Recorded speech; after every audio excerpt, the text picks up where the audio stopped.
तो हम्म,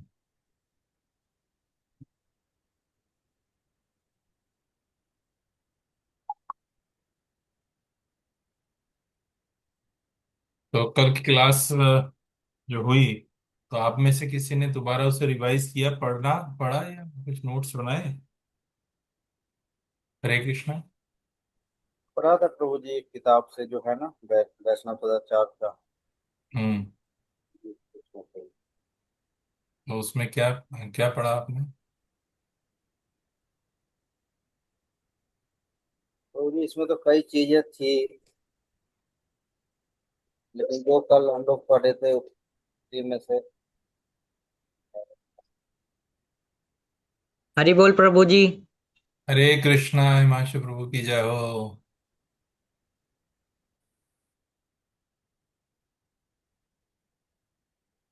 जो तपस्या और चतुर्मास, भक्ति के छह अनुकूल तत्व, ये सब थे। ये हमने कल करा था। तो चलिए हम आज की क्लास को आरंभ करते हैं। तो मंगलाचरण से आरंभ करेंगे। ओम ज्ञानतिमिरन्धस्य ज्ञानांजन शलाकया चक्षुरुन्मीलितं येन तस्मै श्री गुरुवे नमः। जय श्री कृष्ण चैतन्य प्रभु नित्यानंद श्री अद्वैत गदाधर श्रीवासादि और नमो विष्णुपादाय कृष्ण विष्ठाय भूतले श्रीमद् भक्ति वेदांत स्वामी इति नामिने नमस्ते सरस्वती देवी गौरवाणी प्रचारिणे निर्विशेष शून्यवादी पाश्चात्य देशतारण। हरे कृष्ण कृष्ण कृष्ण हरे हरे हरे राम राम राम। श्री गुरु महाराज की जय। कृष्ण। मेरी आवाज सबको क्लियर आ रही? जी प्रभु जी। हरे कृष्ण जी प्रभु जी। हरे कृष्णा माता जी, तेजी माता जी की जय हो। सब आ, तो आज मुझे शिला प्रभुपाद का मंत्र कौन सुनाएगा? प्रणाम मंत्र। क्योंकि अब हम वैष्णव सदाचार जो है, अब हम समापन की ओर हैं। और ऑलमोस्ट इसमें जो जो कवर करना चाहिए था, मैंने प्रयास किया है सारा कवर करने का। तो शिला प्रभुपाद का प्रणाम मंत्र किसको याद है? कौन सुनाएगा? हरे कृष्ण नाम सुनाओ। जी माता जी। आप पढ़ के भी प्रयास कर सकते हैं, ऐसा नहीं है कि। एक जी माता मिनट। जी। वांछा कल्पतरु। प्रभु जी थोड़ी सी मिस्टेक हो सकती है, पर मैं जी प्रयास माता कर रही हूँ। जी। वांछा कल्पतरु यस्य कृपा सिंधु भवश्च पतितानां पावनेभ्यो वैष्णवेभ्यो नमो नमः। आगे प्रभु जी याद नहीं है, मैं आगे पढ़ के सुना सकती हूँ। जी माता जी।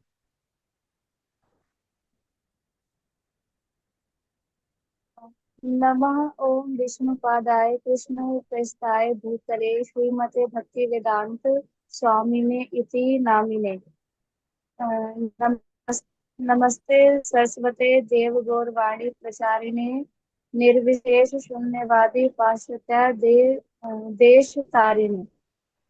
जय हो तेजी माता जी की जय हो। हरि बोल। मिथिलेश प्रभु जी, आपने स्कूल हाँ जी प्रभु जी, आज मैं बहुत प्रयास किया याद करने का, बट थोड़ा हुआ है, लेकिन मैं देख के पढ़ता हूँ प्रभु जी। वाछा कल्पतरुभ्यश्च कृपा सिन्धुभ्य एव च पतितानां पावनेभ्यो वैष्णवेभ्यो नमो नमः। नमः ओम विष्णुपादाय कृष्णप्रेष्ठाय भूतले श्रीमती भक्ति वेदांत स्वामिने इति नामिने नमस्ते सरस्वते देव गौरवाणी प्रचारिणे निर्विशेष शून्यवादी पाश्चात्य देश तारिणे। हरे कृष्णा। हरि बोल। जय हो। तो जब भी हम शिला प्रभुपाद को प्रणाम मंत्र करते हैं, प्रणाम मंत्र है, हम जब भी मंदिर में आते हैं, या शिला प्रभुपाद का प्रणाम मंत्र है, और जब भी हम कुछ भी आरंभ करते हैं तो हम प्रणाम मंत्र बोलते हैं। ठीक है। और पंचतंत्र मंत्र कौन सा है?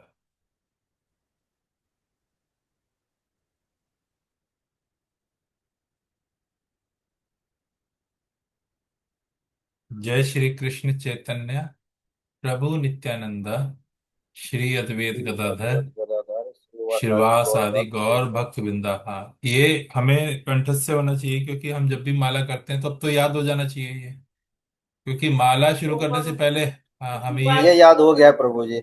हो गया। जय हो। हाँ, ये हो याद हो। क्योंकि जब भी हम माला करते हैं तो माला करने से पूर्व हमें पहले यही मंत्र बोलना है, और जैसे ही हमारे 108 मनके की माला पूरी होती है तो हमें पुनः इस मंत्र का उच्चारण करना होता है और माला घुमाना होता है। ठीक है, अब मैं आपसे एक प्रश्न और पूछता हूँ, आज आप कहेंगे कि आप हमसे प्रश्न पूछ रहे हैं। ठीक है, तो आप में से कोई भी हैंड रेस कर सकता है, हमारे पास ऑप्शन होता है हैंड रेस करने का। तो बताइए, अध्यात्म में आने का उद्देश्य क्या था? क्यों आप अध्यात्म की को की तरफ, स्पिरिचुअल उसमें के लिए ललायत हुए, या आपकी इच्छा हुई? क्या ऐसा कारण था, कौन बताना चाहेगा?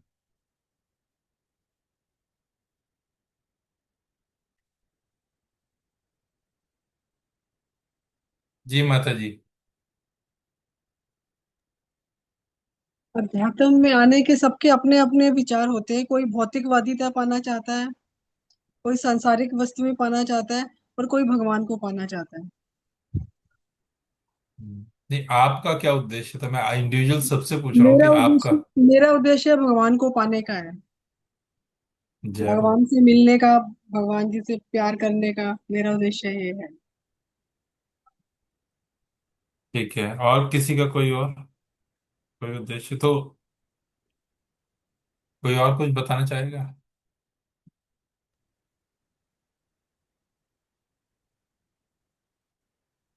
मिथिलेश प्रभु जी आप, हिमांशु प्रभु प्रभु जी एक आप। हाँ। ये- जी जी, बोलिए जी माता जी। हरे कृष्णा प्रभु जी। हरे हरे प्रभु कृष्ण। जी, आप एक बार फिर से रिपीट कर दो, वो नेटवर्क इशू से डिस्कनेक्ट हो गया। ओके, हम वैष्णव सदाचार की क्लास कर रहे हैं अभी। तो मैंने एक प्रश्न किया है कि अध्यात्म में आने का उद्देश्य क्या है हमारा?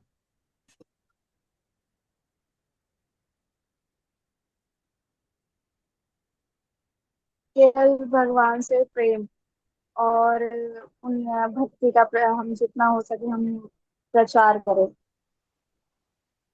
हम्म, केवल पर- उद्देश्य यही होना चाहिए कि हमें भक्ति मतलब हमें भगवान से प्रेम करना है, उनसे दूर नहीं जाना है।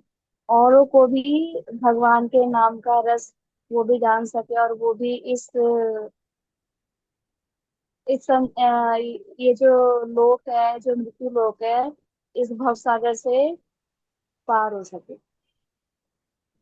जी। तो अभी तक आप ये तो समझ में आ गया कि हाँ, कि हमें भक्ति करनी है तो भगवान से प्रेम हमें उत्पन्न होगा। तो प्रेम उत्पन्न करने के लिए क्या करना पड़ेगा हमें? आप में से कौन बताएगा?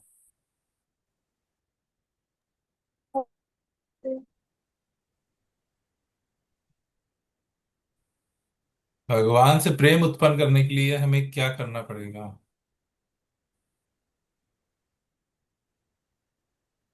नवधा का भक्ति नाम। को अपनाना पड़ेगा। नवधा भक्ति में से किसी एक को पकड़ना पड़ेगा। हाँ, बिल्कुल सही कह रही है माता जी। और हाँ जी। बिल्कुल सही कह रहे हैं माता जी। हरे जी। कृष्ण और प्रभु। माता जी आपकी वॉइस ब्रेक कर रही है। प्रभु जी, बताइए, अब क्लियर आ रही है। वैष्णव का संग। वैष्णव का संग करना पड़ेगा। और मिथिलेश प्रभु जी और आप। नाम जप करना पड़ेगा, ध्यान लगाना पड़ेगा। हम्म ध्यान लगाना पड़ेगा, जप करना पड़ेगा। तो सबसे पहले हमें शास्त्रों पे, शास्त्र गुरु वैष्णव, इन पे पूर्ण हमें श्रद्धा होनी चाहिए, अपने शास्त्रों पे। ठीक है, साधना, शास्त्र और गुरु, ये तीन बड़े इंपॉर्टेंट हैं। ठीक है, ये मैं आगे पूछूंगा आपसे। तीन पैरामीटर्स हैं, क्या है? शास्त्र और साधना, गुरु। इस पे क्या होना चाहिए, हमारी दृढ़ता श्रद्धा होनी चाहिए, विश्वास होना चाहिए। ठीक है। और जीव का जो वास्तविक स्वरूप है वो क्या है? तो चैतन्य महाप्रभु ने कहा है, जीवेर एक स्वरूप है कृष्ण रे नित्य दास। दास, जीव का जो स्वभाव है क्या है? नित्य दास। दास, दास का अर्थ क्या हुआ? तो इसमें शिल प्रपात कहते हैं कि हमें स्वयं को कृष्ण के आनंद के लिए समर्पित कर देना चाहिए। अपने आनंद के लिए नहीं, कृष्ण के आनंद के लिए। तो जीव का जो मूल स्वभाव है वह भगवान की सेवा करना ही है। और अगर हम अपने जीवन में देखें तो हम सेवा कर रहे हैं, लेकिन भौतिक दृष्टिकोण से देखेंगे तो हम अपने स्वार्थ के लिए कर रहे हैं। ठीक है। अपने जीवन में सब कुछ वही करना है, लेकिन सेंटर में कृष्ण को रख के करना है। ठीक है। आपने एक चित्र देखा होगा जिसमें कृष्ण सेंटर में खड़े हैं और गोपियां नृत्य कर रही हैं। देखा होगा, है ना? तो कहते हैं रास लीला हो रही है, भगवान जो कृष्ण है वो रास लीला कर रहे हैं। लेकिन अगर उस चित्र को अगर बड़े ध्यान से देखा जाए तो क्या कर रही हैं गोपियों ने, क्या किया अपने जीवन में, क्यों सबसे प्रिय भगवान की प्रिय बनी? अपने जीवन में सेंटर में क्या किया उन्होंने? कृष्ण को रखा। राखे कृष्ण मारे कृष्ण, मतलब हर जो जीवन में हो रही है, घटित हो रही है या कर रहे हैं, कर्म कर रहे हैं, सब कुछ क्या किया? भगवान कृष्ण को अर्पित कर दिए। और किसके लिए करें? केवल और केवल कृष्ण के लिए कर रहे हैं। तो इसलिए श्रील चैतन्य महाप्रभु बोल रहे हैं, जीवे रे स्वरूप हाय कृष्ण नित्य दास। नित्य दास कौन? जीव का जो है, इसका अर्थ है कि अर्थात जीवन का वास्तविक स्वरूप जो है कृष्ण का नित्य दास सेवक होना ही है। सेवक होना। और सेवक कैसे? जब हम अपनी इंद्रियों को कृष्ण की इंद्रियों को संतुष्ट करने में लगाते हैं। तो एक श्रील रूप गोस्वामी पाद ने बड़ा सुंदर एक श्लोक बोला है, सर्वोपाधि विनिर्मुक्तम तत्पर प्रेरणा निर्मलम ऋषिकेण ऋषिकेश सेवनम भक्ति उत्तमम। तो सबसे उत्तम भक्ति क्या है? अपनी इंद्रियों को ऋषिकेण ऋषिकेश, अपनी जो इंद्रियां हैं उनको, जो स्वामी हैं इंद्रियों के, उनमें लगा देना। तो हम जो भी काम कर रहे हैं, जो भी कुछ कर रहे हैं, वो क्या करना? सब भगवान कृष्ण को समर्पित कर देना। तो यही जो है ये भक्ति, यही सेवा है। और यही कारण, यही है सेंटर में कृष्ण को रखने। तो जब हम अभी जैसे वैष्णव सदाचार हम पढ़ रहे, तो हम वैष्णव सेवा या इन सब चीजों की बात कर रहे थे, शास्त्रों को किस प्रकार से हमें अध्ययन करना चाहिए, वैष्णव सेवा कैसे होती है, अर्चा विग्रह की सेवा कैसे होती है ना? तो क्यों? साधना, शास्त्र, शास्त्र साधना और गुरु, साधु, ये तीन हमारे जीवन में इंपॉर्टेंट हैं भक्ति में उन्नति करने के लिए और भगवान कृष्ण के और समीप ले जाने के लिए। ठीक है। तो उस पर दृढ़ विश्वास हमें होना चाहिए। और सेवा में स्थित जो व्यक्ति होता है तुरंत आध्यात्मिक जगत में कैसे पहुंचता है? कैसे? अगर सेवा करते करते, तो सेवा का भाव क्या है? तो प्रभुपाद जी कहते हैं कि जैसे ही हम सेवा में लगते हैं, कैसी सेवा में लगते हैं? जो भी हम कर रहे हैं, है ना, जो कुछ भी हम कर रहे हैं, एक, हम जो कुछ भी कर रहे हैं वो केवल और केवल कृष्ण के लिए कर रहे हैं। है ना? जो बॉर्डर पे फौजी होता है ना, उसके हाथ में गन होती है ना? सर्दी है, गर्मी है, कितना भी टेम्परेचर हो रखा है ना? उसको खाना मिला नहीं मिला, उसको ड्यूटी असाइन हुई भी है, वो क्या कर रहा है? पूरा पूरी तरीके से सतर्क खड़ा है। अटेंशन। बॉर्डर से उधर से कोई आएगा, उसको एक ही काम है कि मुझे गोली मारनी है, उसको जो ऑर्डर हुआ है। तो ठीक उसी प्रकार से ये हमारे हाथ में जो चैंटिंग में जो चैंटिंग बैग है, इसके अंदर जो माला है, ये वो बुलेट्स हैं। तो माया से हमें लड़ना है, तो माया को मारने के लिए क्या है? हरे कृष्ण महामंत्र का जप करना है। हरे कृष्ण कृष्ण कृष्ण हरे हरे, हरे राम राम राम हरे हरे। इससे क्या होगा? इससे हमारी शुद्धि होगी। अंदर के जो वे विचार हैं या जिस प्रकार के हमारे कल्मश थे कई जन्मों के, वो धीरे धीरे खत्म होने आरंभ होते हैं। और साधु संघ से क्या होता है, साधु संघ हमें साधना में लगाते हैं, भजन क्रिया में लगाते हैं, है ना। तो इसीलिए, तो और क्या है, रूपा जी कहते हैं कि जब आप सेवा में लग जाते हैं तो तुरंत भौतिक जगत से छूटकर आध्यात्मिक जगत, यानी कि आध्यात्मिक जगत वैकुंठ की बात कर रहे हैं, चलो वैकुंठ में आ जाते हैं। कैसे, रजोगुण सतोगुण तमोगुण से रजोगुण, रजोगुण से हम उठते सतोगुण में, और सतोगुण से शुद्ध, शुद्ध से विशुद्ध। तो इन तीन तीन गुण जो हैं, तमोगुण रजोगुण और सतोगुण, इससे ऊपर उठते। और जो जीव है वो क्या होता है, जीव मुक्त, मतलब अवस्था कहते हैं इसे, जीव मुक्त अवस्था। तो जीव मुक्त अवस्था कैसे, मतलब जीवन में रहते रहते, इस शरीर में रहते रहते भी आनंद की अनुभूति प्राप्त। ठीक है। और एक बड़ा श्रीमद् भागवतम में एक बहुत सुंदर ही एक श्लोक आता है, माम चायो व्यभिचारणे भक्ति योग ने सेवते सा गुणा न सम्मति तेताना भूर्य ब्रह्म भूय कल्पते, ब्रह्म भूय कल्पते। तो यहाँ कह रहे जो व्यक्ति जो व्यक्ति हर स्थिति में अडिग रहकर निश्चय कर ले, जैसे कल हमने पढ़ा, उत्साह निश्चयात् धैर्य तत्कर्म प्रवर्तनते, कल पढ़ा हमने श्लोक, है ना। तो जो व्यक्ति हर परिस्थिति में, चाहे कैसी भी परिस्थिति हो, विपरीत परिस्थिति हो अनुकूल परिस्थिति हो, अडिग रहकर दृढ़ता के साथ अनन्य भक्ति, अनन्य मतलब लगातार, अनन्य भक्ति योग द्वारा मेरी सेवा करता है, या भगवान कह रहे हैं जो मेरी सेवा करता है अनन्य भक्ति में, मेरी सेवा करता है, वह तुरंत प्रकृति के तीनों गुण जो हैं, सतोगुण रजोगुण तमोगुण, उनको लांग कर क्या करता है, ब्रह्म आध्यात्मिक स्तर पर स्थित हो जाता है। तो यहाँ भगवान कितना स्पष्ट रूप से यहाँ पे कह रहे हैं। ये श्रीमद् भगवत गीता का 14वें अध्याय का 26 नंबर श्लोक है।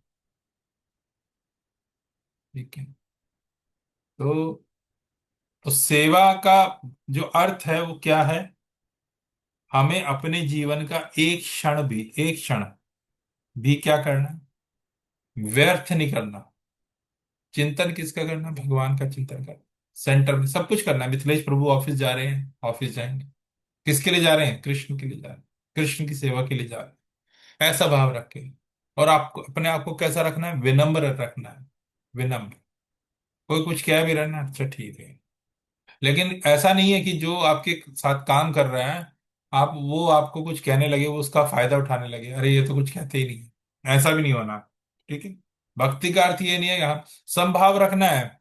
ठीक है, संभाव रखना है, सब में ही परमात्मा, ममे वे वांशो जीव लोके जीव भूता सनातन मना षष्ठानि इंद्रियाणि प्रकृति स्थानी कर्षति। तो भगवान ने कहा, भगवान कहते हैं मेरे अंश है। तो संभाव तो रखना है, तो संभाव विनम्रता के लिए करना, दया का भाव रखना है। अब ऐसा नहीं कि संभाव के चक्कर में शेर आया, शेर को भी गले लगा लिया, हाँ इसमें भी परमात्मा भगवान है, ये ले पकड़, तो शेर ने अपना काम कर देना फिर तो ठीक है। तो ऐसा संभाव नहीं रखना, दूर से प्रणाम करना। तो इस संसार में हमें ऐसे लोग भी मिलेंगे जो गलत भी बोलेंगे, ऐसे लोग भी मिलेंगे जो गलत व्यवहार भी करेंगे। ठीक है। तो लेकिन क्या करना है, हमें अपना अपना जो संतुलन है और अपना जो आचरण है, मान ले हम तिलक लगाते हैं तो हम वैष्णव धारण करते हैं, तो हमें क्या करना है, हमें अपने आचरण से उसका भी सम्मान करना, ईर्ष्या भाव नहीं रखना, द्वेष नहीं रखना। ठीक है। हाँ, लेकिन संग नहीं करना, उसके विषय में उससे बात नहीं करनी, उसका संग नहीं करना। ठीक है, हरे कृष्णा जरूर बोलेंगे, लेकिन उसका संग नहीं करना। ठीक है। और तर्क कुतर्क के चक्कर में भी हमें नहीं पड़ना चाहिए। तो आज की हम क्लास आरंभ करते हैं, ये टॉपिक हम कहीं और डाइवर्ट हो गया बताते हुए। ठीक है। किसी का कोई प्रश्न था कल की क्लास से रिलेटेड?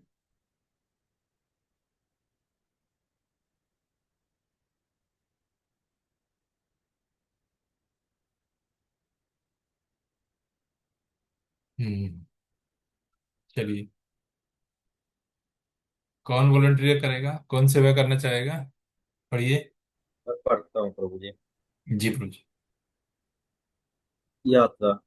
पवित्र स्थलों के दर्शन के लिए आयोजित की गई यात्रा वैष्णवों के जीवन की एक अतिशय महत्वपूर्ण एवं सदा स्मृति में रहने वाला उत्साही अवसर है। हम्म। तो ये आज ही हम पढ़ रहे हैं भाग 6, यात्रा। तो जब हम जब जैसे धाम यात्राएं करते हैं, पवित्र स्थलों की को उचित जो, तैयारी करते हुए अपनी परिवार लेनी चाहिए, जिससे यात्रा के दौरान पूर्ण मन भगवान के पवित्र नाम एवं कथा में संलग्न कर सके। हाँ जी प्रभु जी, 1 मिनट। हाँ, तो अभी जैसे हम पवित्र स्थानों की जो लीला स्थली होती हैं, भगवान की लीला स्थली है, वृंदावन धाम है, द्वारकाधीश धाम है ना, जगन्नाथपुरी धाम है। जब हम धाम में जाते हैं, पवित्र स्थलों के स्थानों की जो यात्राएं हैं जब आयोजित होती हैं, तो क्या करना चाहिए हमें, ये उसके विषय पे है। तो उसमें क्या होना चाहिए, उत्साह होना चाहिए। जब भी हमें ऐसा पता लगे कि हाँ कोई यात्रा जा रही है, वृंदावन धाम जा रही है, बरसाना जा रही है, जगन्नाथपुरी जा रही है, या मायापुर धाम जा रही है, तो हमें क्या करना, उत्साह के साथ सम्मिलित होना चाहिए।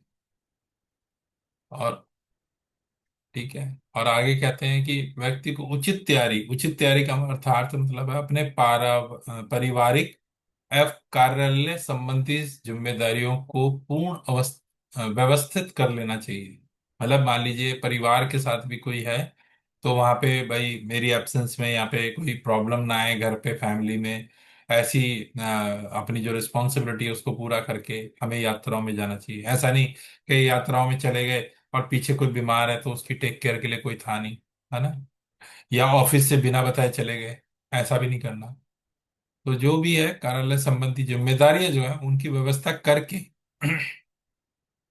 हमें यात्राओं में जाना चाहिए, जिससे व्यक्ति अपना संपूर्ण मन, ये इसलिए कहा जा रहा है क्योंकि क्या होगा अगर हम इस प्रकार से आ जाते हैं, तो हमारा चिंतन कहाँ होगा, धाम में आने के बाद भी घर परिवार में होगा। अरे मैं आ गया, बता के नहीं आया, वहां पे उसको उनको जरूरत होगी, है ना, या पत्नी इंतजार कर रही होगी, तो चिंतन किसका होगा, धाम में आके भी भगवान का थोड़ी चिंतन होगा। या क्या होगा, ऑफिस का चिंतन, अरे मैंने बताया नहीं, एप्लीकेशन दी, पता नहीं मेरा पंगा हो जाएगा, जाऊंगा टेंशन होगी, नौकरी में प्रॉब्लम होगी, बॉस चिल्लाएगा। तो धाम में आने के बाद भी हम क्या कर रहे हैं, जहाँ चिंतन भगवान का होना चाहिए, उनके रूप का, गुण का, लीलाओं का, तो वहां हम कथा श्रवण कर रहे हैं, लेकिन चिंतन किसका चल रहा है, अरे ऑफिस में इतनी टेंशन हो जाएगी ना जाने के बाद या घर पे घर की टेंशन हो रही है ना।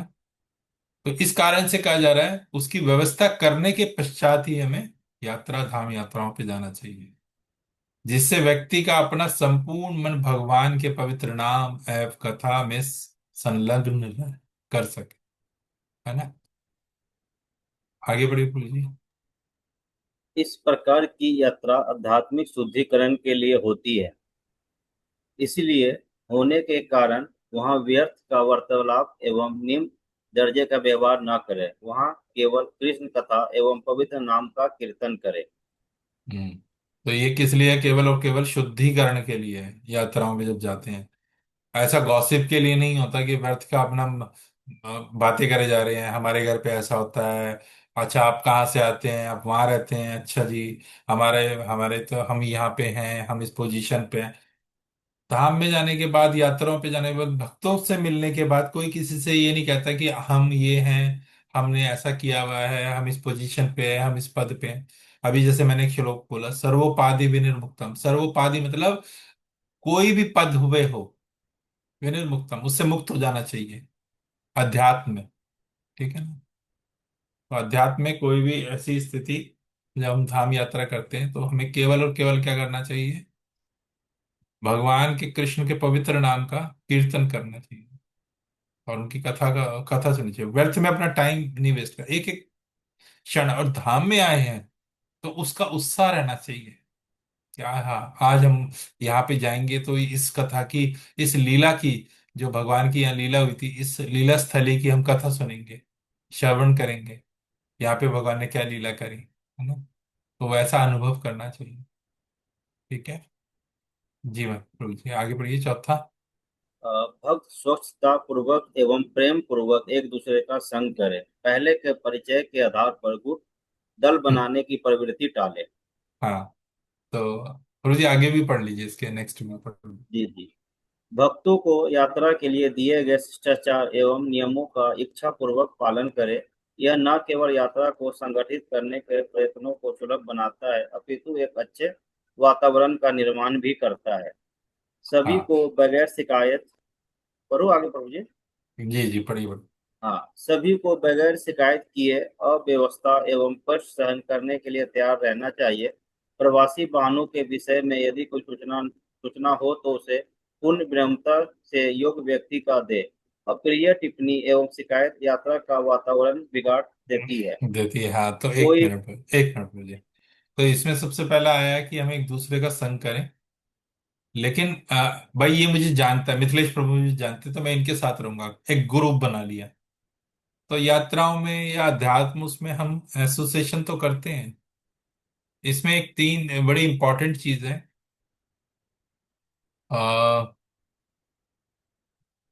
एसोसिएशन ऑल, ठीक है। नहीं, इसमें एक और चीज आती है, एसोसिएशन।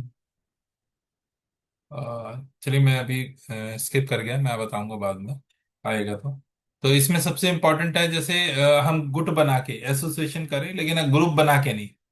ठीक है। कि भाई मेरे को जानते हैं तो हम इनके ग्रुप में चलते हैं, हमारी अच्छी ट्यूनिंग हो गई है, नहीं। अध्यात्म में ये नहीं देखना हमें। ठीक है। जब भी हम धाम यात्रा करते हैं तो हमें कहाँ से अच्छी नॉलेज मिल सकती है ना, वैष्णव का संग करें। केवल इसलिए नहीं करें कि हाँ हम साथ में रहेंगे, या ग्रुपबाजी जैसे बाहर भौतिक संसार में होता है ना। इससे मेरी ट्यूनिंग मिलती है, इससे मेरी अच्छी बनती है, तो मैं उससे ग्रुप बना लेते हैं, तो ऐसा नहीं करना। और सभी को बगैर शिकायत किए, अथवा, तो बगैर शिकायत करने का अर्थ यह है कि जैसे हम गए, हाँ बस अच्छी नहीं थी, कंप्लेंट करते हैं हम। ये भी अपराध में आता है वैष्णव, जब हम धाम यात्रा करते हैं। ठीक है। अगर एक रूम में रुके हैं तो वहां पे एसी नहीं था, मेरे को एसी वाला रूम चाहिए था, उसमें टीवी होना चाहिए था, इस प्रकार की शिकायतें। या मुझे प्रसाद नहीं मिला, खत्म हो गया, मैं जब पहुंचा तो वहां लेट था, इस प्रकार की। और विनम्रता से बात ना करना। ठीक है। और क्या है, भक्तों को यात्रा के लिए दिए गए शिष्टाचार एवं नियमों का इच्छा पूर्वक पालन करें। जो नियम दिए गए हैं, शिष्टाचार के नियम दिए गए, मान लीजिए बताया गया आपको तिलक लगा के रखना है, आपको धोती कुर्ता या कुर्ता पजामा आप पहन सकते हैं, चलो धोती नहीं पहन सकते तो इस प्रकार का। अब आप उसमें बोले कि नहीं नहीं, मैं तो इसका पालन नहीं करूँ, तो ये क्या है, ये ठीक नहीं है। तो अगर उस उत्साह के साथ जाते हैं तो एक अच्छा वातावरण वातावरण हम बनाते हैं, है ना।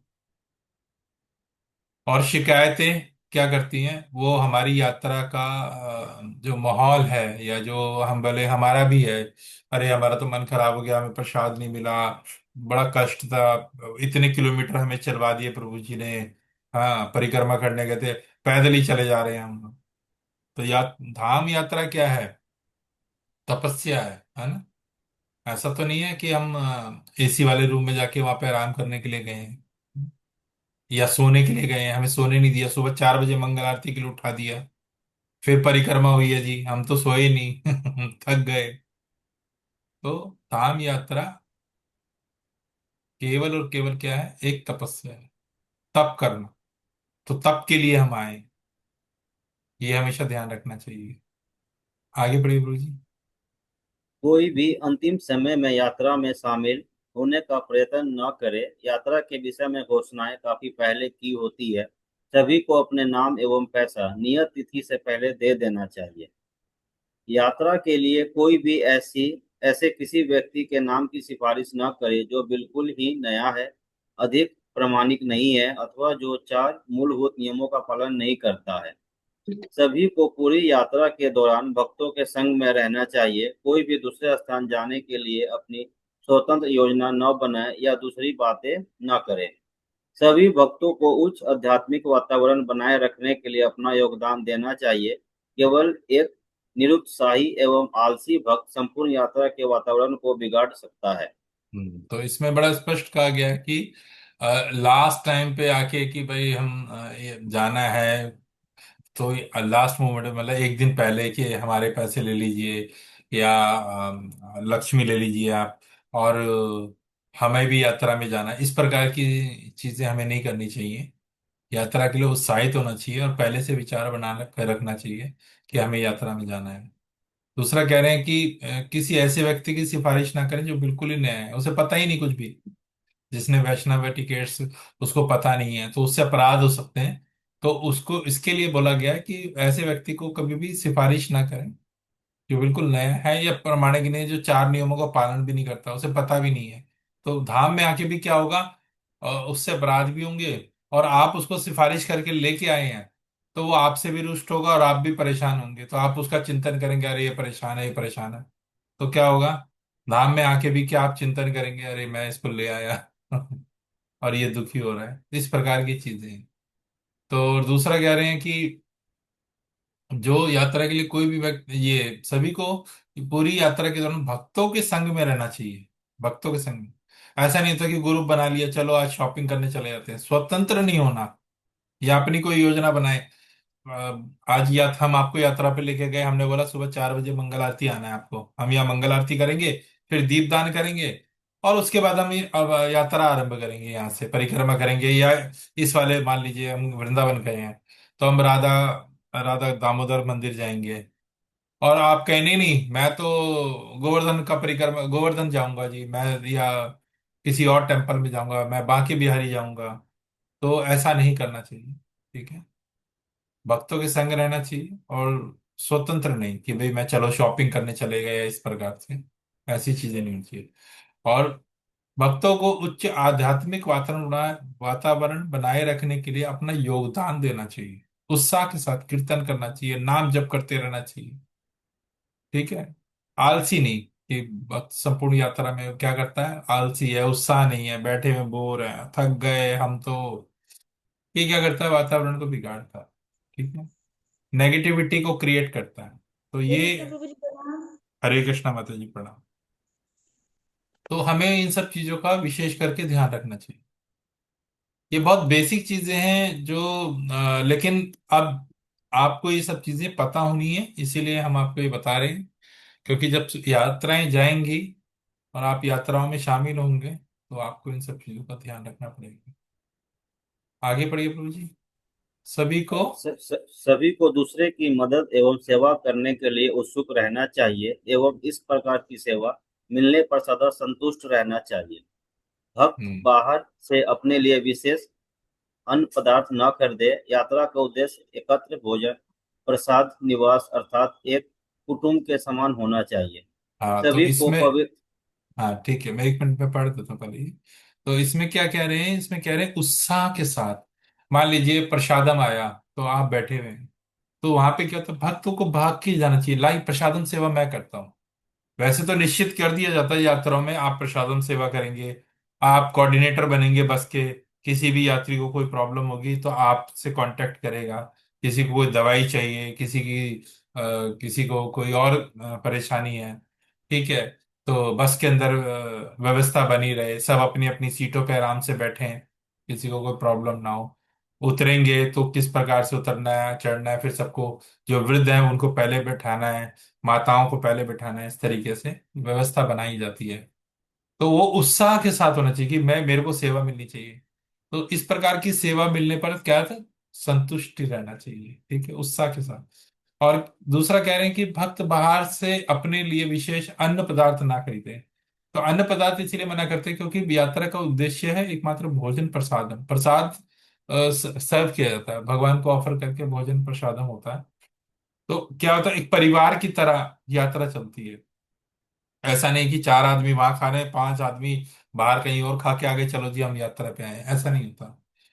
चाहे 50 लोगों का ग्रुप गया है, 100 लोगों का ग्रुप गया है, 200 लोगों का ग्रुप गया है, सब एक ही स्थान पे बैठ के जब प्रसादम का समय होता है प्रसादम पाएंगे। ठीक है, इस प्रकार से चीजें होती हैं धाम यात्रा के दौरान। आगे बढ़िए प्रभु जी। सभी को पवित्र धाम के सभी को पवित्र धाम के विरुद्ध अपराध न करने में अत्यंत सावधान होना चाहिए। हाँ, ये बड़ा यात्रा के इंपॉर्टेंट है। दौ- जी। यात्रा के दौरान भक्तों के साथ हमें अन्य इस्कॉन मंदिर में अथवा गौड़ीय मठ के मंदिर में जाने पर उस मंदिर के सामान्य नियमों एवं परंपराओं का ध्यानपूर्वक सम्मान करना चाहिए। उदाहरण स्वरूप इस्कॉन मंदिर में जाने के पश्चात श्री प्रभुपाद के नाम के अतिरिक्त अन्य गुरु के नाम का जय जयकार न करें। किसी भी प्रकार के संभावित वाद विवाद को टालना चाहिए। धाम वासियों हम्म। से हमें मित्रता अथवा शत्रुता नहीं रखनी चाहिए, तटस्थ रहना ही उचित है। हाँ, तो कहने का अर्थ यह है कि यहाँ पे बोला गया, भक्त सभी को पवित्र धाम के विरुद्ध अपराध करने में अत्यंत सावधान होना चाहिए। कैसा अपराध? धाम के प्रति भी अपराध होता है। जब हम धाम यात्रा जाते हैं तो अपराध होता है। क्या अपराध होता है? तो हम वहां पे किसी को देखते हैं, अरे यहाँ पे देखो ये गंदा है, ये व्यक्ति यहाँ पे खड़ा है ना। जैसे हम ब्रज में गए हैं, वृंदावन गए हैं, ब्रज में देख रहे हैं, अरे यहाँ गंदगी है, यहाँ तो बहुत ज्यादा गंदा है। ये अपराध है धाम में। ठीक है ना। ठीक है, किसी व्यक्ति के प्रति अपराध कर देना, ब्रिजवासी के प्रति कुछ गलत बोल देना। रिक्शा वाला कह रहा है 20 रुपए, अरे नहीं पकड़ना, 10 रुपए लूट रहा है तू तो हमें। इस प्रकार के अपराध। विनम्रता के साथ हमें व्यवहार करना चाहिए। या किसी मंदिर में गए हैं वहां पे, तो वो पंडित कह रहे नहीं नहीं आप इतना ये हवन कराइए ये वो। तो हमें थोड़ा सा चतुराई के साथ कि पंडित जी हमारे पास अभी इतना ही है, हम इतनी ही लक्ष्मी दे सकते हैं, हरे कृष्णा करके आगे बढ़ जाना चाहिए। लेकिन कुछ भक्त ऐसे भी होते हैं जो उनसे बहसबाजी में पड़ जाते हैं। अरे ऐसे कैसे, ये तो लूट मचा रखी है, ये पंडितों ने तो यहाँ पे। ऐसा भाव होता है लोगों का, है ना, कि यहाँ पे तो लूट रहे हैं ये। ऐसा नहीं है। हमें क्या करना है? हरे कृष्णा बोलना है और आगे चले जाना है। कोई आपसे जबरदस्ती नहीं करेगा। हमें अपराध नहीं करना उनके प्रति। दूसरा कह रहे हैं कि जब हम मंदिरों में जाते हैं या और मंदिरों में जा रहे हैं, जैसे गौड़िया संप्रदाय मठ है, जैसे उन्हों जा रहे हैं या कोई और मंदिर के उसमें जा रहे हैं, तो जहाँ की जो परंपराएं हैं उनका सम्मान करना है। तो शिला प्रभुपाद का तो हम उद्घोष कर सकते हैं, उनका जय जयकार कर सकते हैं। लेकिन ऐसा नहीं है कि हमारे मान लीजिए कोई शिक्षा गुरु चल रहे हैं या कोई हमारे और गुरु महाराज हैं या कुछ हैं, हम उनका भी मतलब वहां पे कर रहे हैं नाम का, तो उनके नाम का जयकार कर रहे हैं, तो वो नहीं करना। ताकि कुछ विवाद हो सकता है या उनको बुरा लग सकता है, इस प्रकार की चीजें, तो उसका सम्मान करना इस प्रकार से। और विशेषकर धाम वासियों के प्रति हमें कोई अपराध नहीं करना चाहिए, ना शत्रुता का व्यवहार ना ही मित्रता वाला। कैसा होना चाहिए? तटस्थ। तटस्थ मतलब बीच वाली स्थिति। ठीक है। हमें संभाव रखना है, हमें किसी से वो नहीं। विशेषकर जो धामवासी होते हैं उनका सम्मान हमें अधिक करना चाहिए, क्योंकि उनके पूर्व के कर्म इस प्रकार थे। मनुष्य योनि मिली कहाँ मिली? धाम में मिली। तो वो विशेष हैं, बहुत विशेष हैं, जिन्होंने वृंदावन में, मायापुर में, जिन्होंने धाम में उनको जन्म मिला। और कहाँ भगवान का उचिष्ट पा रहे, प्रसाद पा रहे, भगवान की सेवा में लगे। तो उनके प्रति हमें कोई भी किसी भी प्रकार का अभद्र या किसी प्रकार के अपशब्द या कोई भी त्रुटि नहीं करनी चाहिए। कोई भी ऐसे शब्द नहीं करने चाहिए, अरे यहाँ पे गंदा था, यहाँ पे उसने हमें लूट लिया, या इस प्रकार का। हमें कोई भी संभव रखना चाहिए। हरे कृष्णा बोल के आगे बढ़ जाना चाहिए। ठीक है। तो ये धाम में बहुत सारी चीजें होती हैं, तो जब भी हम धाम यात्रा करें तो इसका विशेष हमें ध्यान रखना पड़ता है। और दूसरी चीज होती है कि जैसे हमने तिलक लगा रखा है, हम वैष्णव उसमें है, टिकट्स में है, वैष्णव हमने जो परिधान है वो पहन रखा है, तिलक लगा रखा है। तो ऐसा नहीं है कि हमने तिलक तो लगा रखा लेकिन हम व्यवहार अलग कर रहे हैं। तो हम क्या कर रहे हैं? कोई भी हमें देख के बोलेगा कि देखिए इन्होंने तिलक लगाया है, धोती कुर्ता पहना हुआ है, ये इस्कॉन से आए हैं, और इनका व्यवहार देखिए कैसा है। तो हम अपने आचरण से भी प्रचार करते हैं, है ना। दुष्प्रचार भी कर सकते हैं और अच्छा प्रचार भी कर सकते हैं, ये हमारे पे निर्भर करता है। अभी हम पीछे एक जगह कहीं गए थे, तो कोई व्यक्ति था, अभी मैं, तो उसने सेफरन कलर पहने हुए थे। तो अभी मैं रायपुर होके आया, तो वहां पे, तो वहां पे वो आ, खड़े हुए थे, और एक साधु थे और सैफरन वस्त्र में थे। लेकिन क्या कर रहे थे? उनको हम जैसे देखा तो बड़ा अजीब लगा, पर ठीक है। तो वो मतलब सिगरेट पी रहे हैं वहां पे, तिलक वगैरह लगा हुआ है उनको। तो अगर ऐसी स्थिति में आप किसी व्यक्ति को देखेंगे या ऐसे साधु को देखेंगे तो आपकी भावना क्या होगी? आप बताइए, कैसी भावना होगी? बुरा लगेगा प्रभु जी। बुरा लगेगा। आप साधु मानेंगे ऐसे व्यक्ति को? आप कहेंगे अरे ये तो भोग कर रहा है, नहीं ये तो प्रभु भोग ही जी। है ना? तो ऐसी ही धारणा कोई, अगर हम वैसा व्यवहार कर रहे तो ऐसी धारणा कोई हमारे लिए भी बना सकता। तो इसीलिए मैंने पहले भी कहा था, हम अपने आचरण से भी प्रचार करते हैं। ठीक है, अपने अपने वाणी के द्वारा, अपने जो पहनावा है, अपने, है ना, तो विनम्र रहना चाहिए इस प्रकार से। ठीक है। अब ये कुछ बातें इसमें बताई गई, शोभा यात्रा जैसे हरिनाम संकीर्तन जब निकलता है तो इसको हम, आप मेरे से प्रयास करेंगे एक दिन, अब हम मिलेंगे मंदिर में, टेम्पल में। आप मुझे बता दीजिए कल, अगर आपके पास समय है तो कल हम दोपहर को मिलते हैं, या नहीं दोपहर को तो नहीं, कल कहीं जाना है मुझे, हाउस प्रोग्राम है। तो आप बताइए किस दिन हम, सैटरडे को या संडे को शाम को मिले या दिन में? हरी बोल। हरे कृष्ण प्रभु जी। प्रभु जी शाम को सही है, नेक्स्ट वीक। ठीक है, नेक्स्ट वीक को रखते हैं। तो संडे को या सैटरडे को, जो भी हो आप बता दीजिएगा मेरे को, हम उस पर जी बात प्रभु कर, जी। हम उस पर बात करें।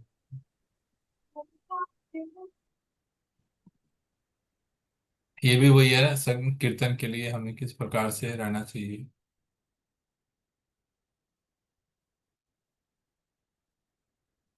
हम्म। हमने ये कर लिया था, तिलक लगाने की विधि का, इसका मैंने पूरा अच्छे से बताया था आप लोगों को। तो एक बार और इसको अगर आप कहते हैं तो,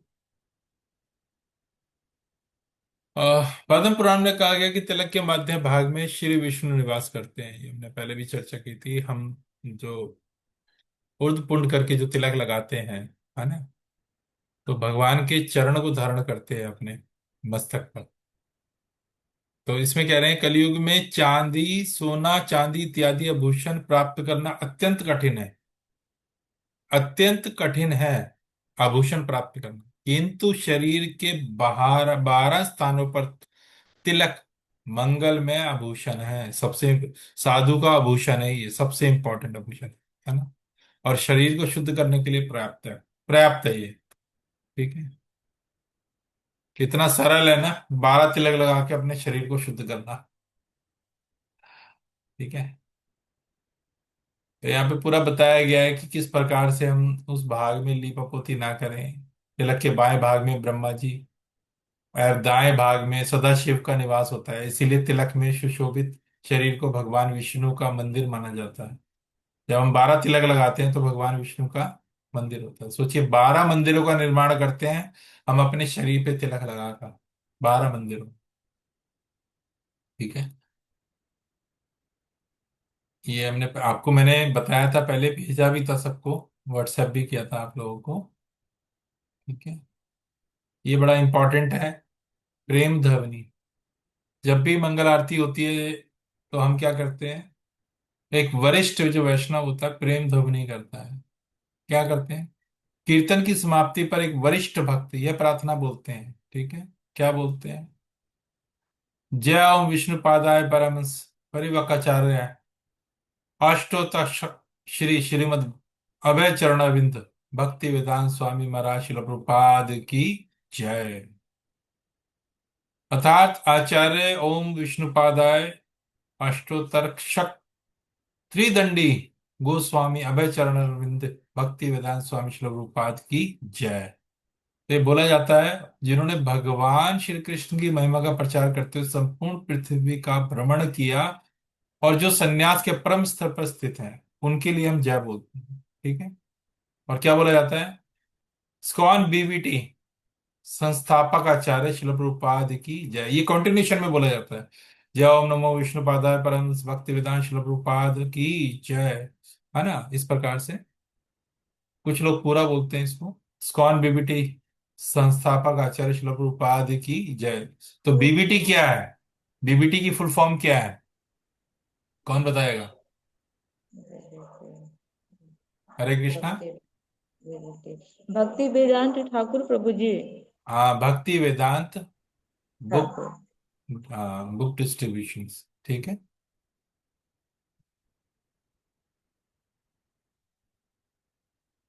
और जय ओम विष्णुपादाय परम परिवकाचार्य अष्टोत्तक श्रीपाद कृष्ण कृपा श्री कृष्ण मूर्ति भक्ति सिद्धांत सरस्वती ठाकुर श्रील प्रभुपाद की जय।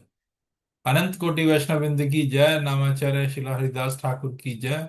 श्री रूप सनातन भट्ट रघुनाथ श्री जीव गोपाल भट्ट दास रघुनाथ षट गोस्वामी प्रभुगण की जय। तो हमने 6 गोस्वामियों के विषय में भी चर्चा की थी, तो यहाँ पे सबकी हमने सभी को प्रणाम करते हुए श्री राधा कृष्ण गोपीनाथ श्याम कुंड राधा कुंड गिरि गोवर्धन की जय। श्री वृंदावन धाम की जय। श्री नवदीप धाम की जय। पुरुषोत्तम क्षेत्र श्री जगन्नाथपुरी धाम की जय। गंगा देवी की जय। यमुना देवी की जय। श्रीमती तुलसी महारानी की जय। भक्ति देवी की जय। श्रीमती भक्ति देवी की जय। हरिनाम संकीर्तन की जय। हरिनाम संकीर्तन यज्ञ की जय। समवेत भक्त वृंद की जय। गौर प्रेमानंदे हरि हरि बोल। All glories to assembled devotee. Hare Krishna, ये सबके लिए बोला जाता है, ठीक है। All glories to guru and Gauranga last में बोला जाता है हरे कृष्णा। तो ये सब आप पढ़ लीजिएगा एक बार। तो ये एक वरिष्ठ वैष्णव बोलता है और सब प्रणाम करते हैं जब भी मंगल आरती होती है, आरती के उपरांत, ठीक है। और ये बड़ा बहुत बड़ा इंपॉर्टेंट है। जब भी हम भोग ऑफर करते हैं, मान लीजिए, अब आप में से कितने लोग ऐसे हैं जो पहले भगवान को ऑफर करते हैं और फिर प्रसाद पाते हैं? कितने ऐसे हैं? वैष्णवी ऐसे कर रही है। वैष्णवी आप कर रहे हो?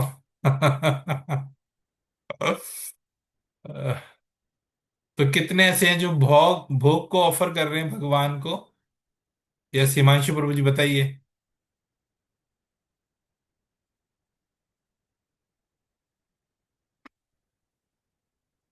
हिमांशु प्रभु जी, आपने हैंड रेस किया है, बताइए। जी प्रभु जी, भगवान को भोग अर्पित करते हैं, अर्पित फिर करते हैं, ग्रहण फिर करते हैं। फिर ग्रहण करते हैं, बहुत फिर अच्छा। जी। ठीक है। और कोई आप में से अभी किसी ने, मिथिलेश प्रभु आपने नहीं शुरू किया? प्रभु जी, मैं भी ऑफर करती हूँ पहले भगवान को प्रसाद, हम हम्म। उसके बाद पाते हैं। ठीक है। तो उसका जो प्रोसेस है, उसका जो तरीका है वो ये है कि बाएं हाथ से घंटी बजाएं और फिर मंत्र का 3 बार उच्चारण करना है। हमें 3 बार मंत्र का उच्चारण करना होता है। अब मान लीजिए कोई दीक्षित भक्त है, जैसे अभी आप नए हैं, तो आप सीधा शिल प्रभुपाद जी का मंत्र बोलेंगे। नमो विष्णुपादाय कृष्ण पृष्ठाय भूतले श्रीमते भक्ति वेदांत स्वामी ति नामिने नमस्ते सरस्वती देवे गौरवाणी प्रचारिणे निर्विशेष शून्यवादी पाश्चात्य देशतारिणे। ये 3 बार हमको बोलना है। और इसके बाद क्या बोलना है? जो चैतन्य महाप्रभु का मंत्र है, नमो महावदन्नाय कृष्णाय प्रेम प्रदायते कृष्णाय कृष्ण चैतन्य नामिने गौरतिश्वे नमः। फिर आगे बोलते हैं, नमो ब्रह्मणाय देवाय गो ब्रह्मणाय हिताय च जगत हिताय च गोविंद कृष्णाय गोविंदाय नमो नमः। मतलब नमो महावदन्नाय कृष्णाय प्रेम प्रदायते कृष्णाय कृष्ण चैतन्य नामिने गौरतिश्वे नमः। हे अत्यंत दयालु अवतार, आप स्वयं श्री कृष्ण हैं जो श्री चैतन्य महाप्रभु के रूप में अवतरित हुए। श्रीमती राधा रानी का गौर वर्ण स्वीकार करके आप सभी को कृष्ण प्रेम बांट रहे हैं।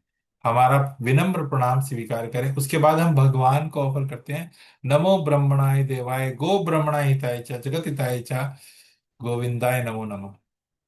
हे प्रभु, आप गायों व ब्राह्मणों के शुभ चिंतक हो तथा आप संपूर्ण मानव समाज एवं जगत के शुभ चिंतक हो।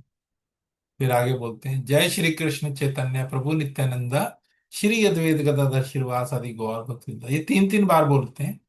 और फिर क्या, घंटी बजाते हैं और साथ में ये मंत्र का उच्चारण करते हैं। भगवान के आगे ऑफर करते हैं भोग को, तुलसी दल रखते हैं और फिर इस प्रकार से मंत्र का उच्चारण करते हैं। और 3 ही बार बोलते हैं, हरे कृष्ण कृष्ण कृष्ण हरे हरे, हरे राम राम राम हरे हरे। और भगवान को अर्पित करके बोलते हैं, हे प्रभु, सब कुछ आप ही का है और वास्तविक सभी कुछ तो भगवान का ही है। हम जो कुछ भी ला रहे हैं तो सब कुछ भगवान का है। भगवान का मतलब सब कुछ आप ही का, और आपका ही आपको अर्पण करने से स्वीकार कीजिए, ग्रहण कीजिए, है ना। और अगर किसी को ये मंत्र अभी याद नहीं होता या नहीं है, तो केवल महामंत्र को भी बोलकर भगवान को ऑफर कर सकता है। जरूरी नहीं है जब तक ये याद नहीं होता, प्रयास करें हम याद करने का, हो जाएगा। लेकिन जब तक नहीं होता तो हम हरे कृष्ण महामंत्र का 3 बार उच्चारण करें और भगवान से प्रार्थना करें कि भगवान ये जो हम प्रसाद है, ये जो भोजन है, ये अन्न है, इसे स्वीकार करें। ठीक है ना? एक छोटी सी एक स्टोरी आपको याद आ गई अचानक से, तो सुनाता बताता हूँ मैं आपको। एक बार भगवान एक भक्त के घर पहुंच गए। तो भक्त से भगवान कहते हैं, ये भवन किसका है? भक्त कहता है, प्रभु आपका। कहते अच्छा, ये गाड़ी किसकी है? कहते प्रभु आपकी। ये बच्चे संतान किसकी है? तो कहते प्रभु आपकी। और ये पत्नी? कहते प्रभु ये भी आपकी। तो भगवान की दृष्टि पड़ती है उनके ऑल्टर, ऑल्टर बना होता है, मंदिर बना होता है, उस ऑल्टर में भगवान की प्रतिमा होती है। तो वो भक्त से कहते हैं कि भाई बताओ, ये किसके हैं? तो भक्त की आंखों में आंखें सजल हो जाती हैं, आंखों में अश्रु आ जाते हैं। तो भक्त कहता है कि प्रभु सब कुछ आपका है, बस ये मेरे हैं। तो ऐसा भाव रख के हमें भगवान को ऑफर करना चाहिए, और ऐसा भाव भगवान के लिए हमें अपने हृदय में रखना चाहिए। तो अगर मंत्र भी हमें याद नहीं, अगर हम अ, अपने शुद्ध हृदय से भी अगर हरे कृष्ण महामंत्र का उद्घोष करते हैं 3 बार, और प्रभु भगवान से प्रार्थना करते हैं, भगवान ये सब कुछ आप ही का है, आप इसे स्वीकार करें, तो भगवान स्वीकार करते हैं। ठीक है।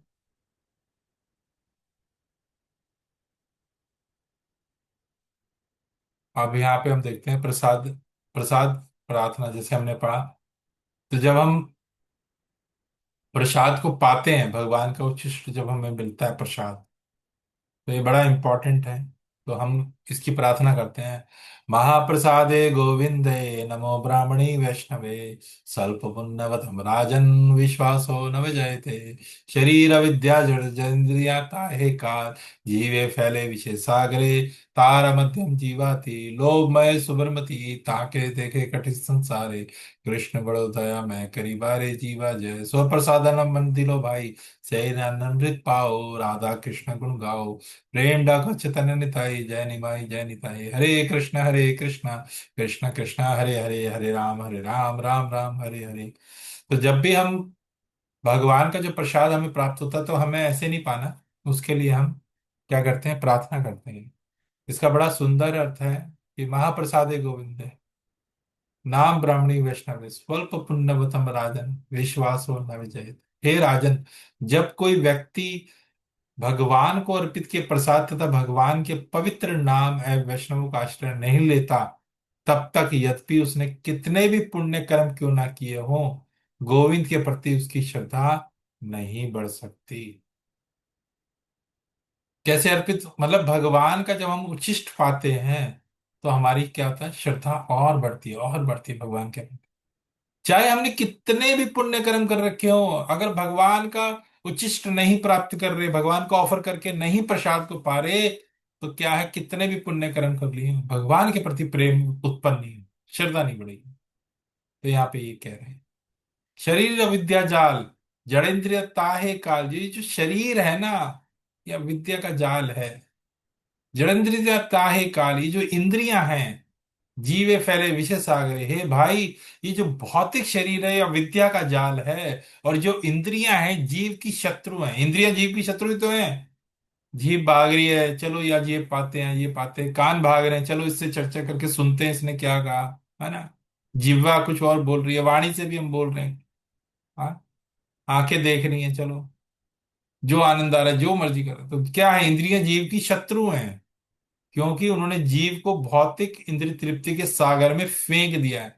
ये जो जीव है फैले विषय सागर का अर्थ है, ये जो इंद्रिय, इंद्रियों के कारण इस इंद्रियों ने क्या किया? हमें जीव है फैले विषय सागर, सागर में फेंक दिया है। इस माया के सागर में हमें फेंक दिया है। ठीक है। तो क्या करना है?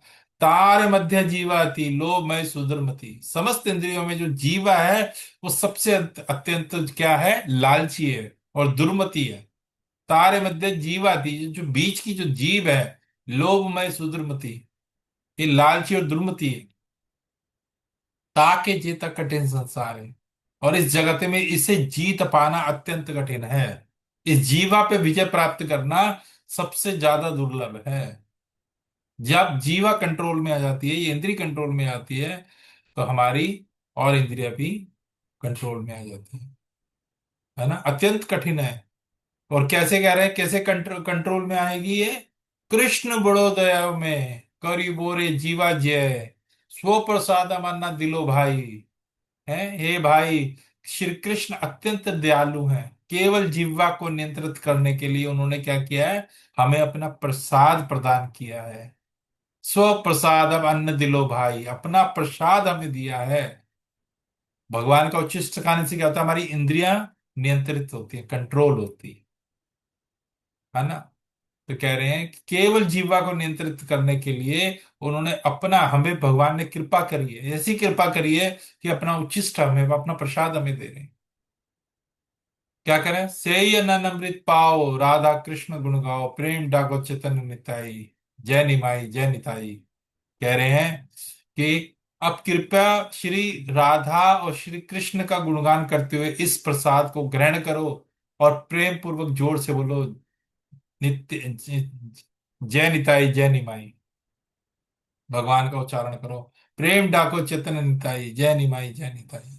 हरे कृष्ण कृष्ण कृष्ण हरे हरे, हरे राम राम राम हरे हरे। और फिर भगवान के प्रसाद को हमें ग्रहण करना चाहिए। और कैसे ग्रहण करना चाहिए? भगवान का जब हम प्रसाद, चाहे हम मंदिर में पा रहे हैं या किसी वैष्णव के संग पा रहे हैं, कहीं भी पा रहे हैं, तो जब हम प्रसाद पाते हैं तो उस प्रसाद को जब हम ग्रहण करते हैं, तो उस प्रसाद में भी भगवान का स्मरण रहना चाहिए कि भगवान का उच्छिष्ट है, भगवान का उच्छिष्ट है ना। उसमें तत्व मतलब ये, उसमें आहार बुद्धि नहीं होनी चाहिए हमारी, पदार्थ बुद्धि नहीं होनी चाहिए। पदार्थ बुद्धि मतलब, अरे वाह क्या स्वाद आ रहा है, रसगुल्ला एक और मिल जाए मुझे, है ना, एक कम दिया है मुझे, दो और डाल दो, ये स्वाद, ये सब्जी बड़ी स्वादिष्ट है। तो क्या हम कर रहे हैं, फिर अपनी इंद्रियों को स्वाद की तरफ ले जा रहे हैं। उसमें किसके चिंतन करना है, भगवान का। प्रसाद का भी करना है कि हाँ प्रसाद बहुत स्वादिष्ट है, भगवान का उच्छिष्ट है, स्वाद होगा, भगवान की कृपा दृष्टि पड़ी है, स्वाद तो होगा। लेकिन रस स्वादन नहीं लेना, इंद्रियों को आनंद नहीं लेना, है ना। प्रसाद में भी क्या करना है, भगवान का चिंतन करना, इस प्रकार से।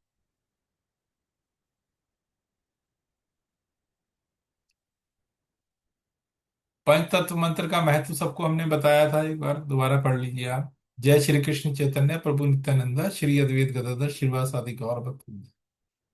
श्री चैतन्य महाप्रभु सदैव अपने पूर्ण विस्तार, श्री नित्यानंद प्रभु अपने अवतार, श्री अद्वैत प्रभु अपनी तरंगा शक्ति, श्री गदाधर प्रभु तथा अपनी शक्ति श्रीनिवास प्रभु के संग में रहते हैं। वे इसके बीज पूर्ण पुरुषोत्तम भगवान के समान हैं। सभी को यह ध्यान रखना चाहिए, श्री चैतन्य महाप्रभु सदैव इन तत्वों के साथ रहते हैं।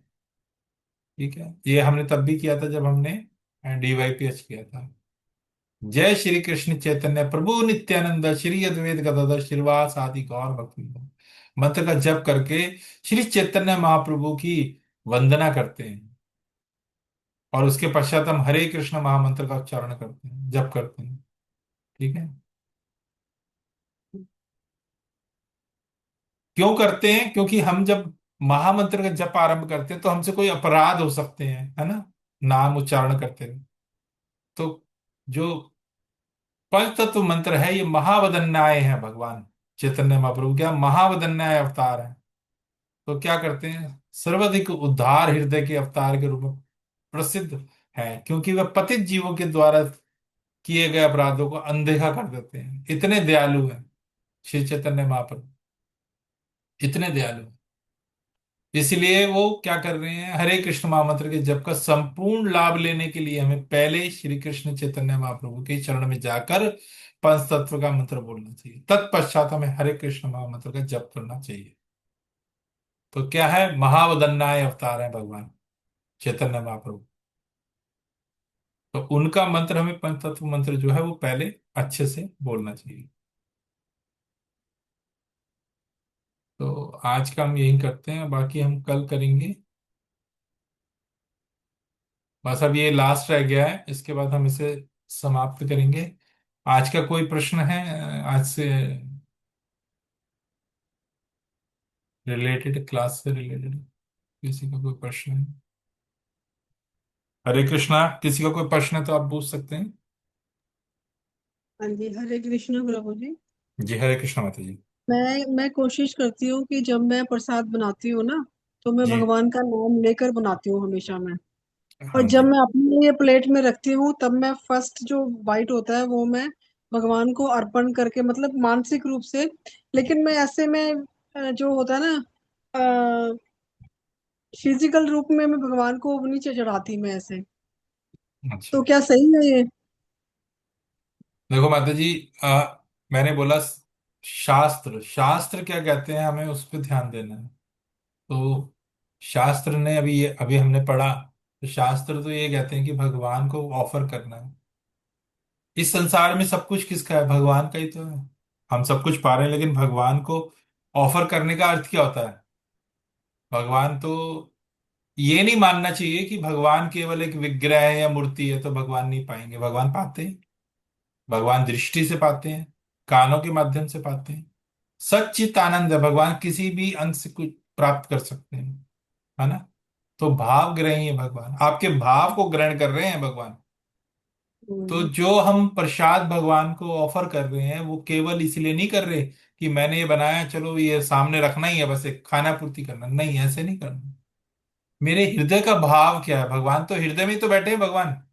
हर किसी के हृदय में भगवान परमात्मा तो बैठे हैं, आपके हृदय के भाव को जानते हैं ना। तो आपके भाव को देख रहे हैं। प्रसाद बनाते समय भी आप भगवान का चिंतन कर रहे हैं। अरे आज लेट हो गया, मेरे को भगवान को 12 बजे भोग लगाना था, मैं लेट हो गया, चिंतन चल रहा है भगवान का, जल्दी हो गया, लेट हो गया, आज ठाकुर जी वेट कर रहे होंगे। भगवान किसको देख रहे हैं, भाव को देख रहे हैं कि ये भक्त मेरे लिए, माता जी भाग रही हैं ये मेरे लिए, है ना। तो भगवान तो केवल भावग्रही है। तो हमें क्या करना, भगवान को ऑफर करके उनका उच्चिष्ट, एक वैष्णव का परम कर्तव्य हर चीज भगवान को ऑफर करके ग्रहण करनी चाहिए। तो सब कुछ क्या है, भगवान का ही तो है इस संसार में। इवन हम पानी भी, अगर जल भी ग्रहण करते हो तो एक बार हरे कृष्ण मंत्र बोलना, हरे कृष्ण, फिर ग्रहण कर लिया, है ना। प्रसाद हमने भगवान को ऑफर करा, उसका उच्चिष्ट तो भगवान का प्रसाद पा रहे हैं, उच्चिष्ट पा रहे हैं। तो ये भाव रहना चाहिए, ठीक है। तो प्रयास कीजिए माता जी, भगवान को पहले आप ऑफर करें, तुलसी दल डाल के ऑफर करें, उसके बाद उसमें ग्रहण करें। और कम से कम 15 मिनट, 15-20 मिनट माता जी ऑफर करना चाहिए। क्योंकि हम केवल ये सोचें कि नहीं हमने रखना है और उठा लिया, ये एक क्रिया हो जाएगी, ठीक है। प्रभु जी, तुलसी अवेलेबल नहीं होती यहाँ पे ना, तुलसी नहीं मिलती है इधर। मैं घर में लगाती हूँ, लेकिन धूप नहीं है, कुछ नहीं है, तो यहाँ पे लगता ही नहीं है प्लांट यहाँ पे। तो मिलती ही नहीं है यहाँ पे तुलसी। कहीं जाना पड़ता है, कहाँ ढूंढूं यहाँ नहीं, पे। आप कहाँ रहते हैं माता जी? यहाँ पालम में महावीर इनक्लेव है ना, तो यहाँ माता जी फ्लैट वहां, में तो। हाँ तो वहां पे तुलसी पॉट रख सकते हैं ना आप लोग, 2-3 तुलसी के पॉट रखिए। नहीं, मैं लगा दो, काफी बार लगाया मैंने, लेकिन वो मतलब मुरझा जाता है, मतलब वो प्लांट ना वो। वो इसीलिए रखते हैं धूप ना, नहीं हाँ ज्यादातर अंदर रखते होंगे, थोड़ा बाहर रख दीजिए, बालकनी है, वगैरह बालकनी कुछ में हो गई। धूप ही नहीं आती, बालकनी में धूप ही नहीं है इधर, कहीं अंदर धूप ही नहीं आती है नहीं इधर। नहीं, धूप आए या ना आए आप बाहर रखिए, वो नहीं, मतलब ऐसा नहीं है कि वो हो जाएगा। जब हम रूम में रख देते हैं ना तो बहुत जल्दी खराब हो जाता है तुलसी का पौधा, तो हमें बाहर रखना चाहिए। प्रयास कीजिए माता जी, रखिए, कोशिश करके देखिए, अब नहीं खराब होगा। 2-3 तुलसी के पॉट रखिए लाके, तो उस प्रकार से रख सकते हैं। ठीक है। और दूसरा, कम से कम हमें जो भगवान को ऑफर करते हैं तो कम से कम 15 से 20 मिनट हमें भगवान के वहां पे रख, भोग, जैसे एक व्यक्ति को भोजन पाने में 15-20 मिनट लगते हैं। ठीक है। और जब हम भोग को उठाने के लिए जाते हैं तो हमें 3 बार क्लैप करते हैं, ताकि भगवान को बताएं, और बीच बीच में भगवान का महामंत्र बोलते रहते हैं। ऐसा नहीं कि मान लीजिएगा आपके घर पे कोई अतिथि आता है तो हम पूछते हैं ना उससे, पानी लेंगे, सब्जी ले लीजिए, है ना, रोटी चपाती लीजिए। उसी प्रकार से हमें वैसा ही व्यवहार करना है। भगवान कोई पत्थर की, कोई धातु की मूर्ति नहीं है। स्वयं स्वयं विराजमान है भगवान। जब तक ये भाव उत्पन्न नहीं होगा तब आप उनको दर्शन नहीं कर पाएंगे। तो ये जो भाव है हृदय में, ये भाव होना चाहिए कि मैं ठाकुर जी के लिए बना रही हूँ, उस उनको पहले पाना है। भूखे होंगे ठाकुर। कर्माबाई थी, कर्माबाई जगन्नाथ जी में आज भी खिचड़ी चलती है कर्माबाई की। क्यों? तो कर्माबाई का क्या भाव था? सुबह उठते के साथ ही खिचड़ी बनाते थे, सुबह सुबह 4 बजे। और जिस दातुन से दांत साफ कर रही है उसकी उल्टी करके डंडी से खिचड़ी हिला देती थी। स्नान भी नहीं किया होता था। और ठाकुर जी ऐसे रीझ गए उनके भाव पे, खिचड़ी पाने आ जाते थे। खिचड़ी पाने आते थे, जबकि वहां पे कई जो पंडित थे उन्होंने कहा, अरे किस प्रकार से तुम ये करते हो, तुम्हें स्नान करना चाहिए, ये करना चाहिए। तो कर्माबाई ने उन वैदिक नियमों का पालन किया, स्नान करना, ये करना, तो खिचड़ी में विलंब हो गया। तो ठाकुर जी प्रसाद भोग ना पाए वहां पे जगन्नाथपुरी में। अब पंडित परेशान, ठाकुर जी क्यों? क्यों? क्योंकि कर्माबाई की खिचड़ी नहीं मिली उन्हें। तो ठाकुर जी, ये सत्य घटना है माता जी। आज भी कर्माबाई की जो है खिचड़ी पहले प्रसाद में लगती है। तो भाव है ना, भाव के भूखे हैं ठाकुर जी। भाव से भजोगे, आपको अनुभव होगा ठाकुर जी। ठीक है। और किसी का कोई प्रश्न?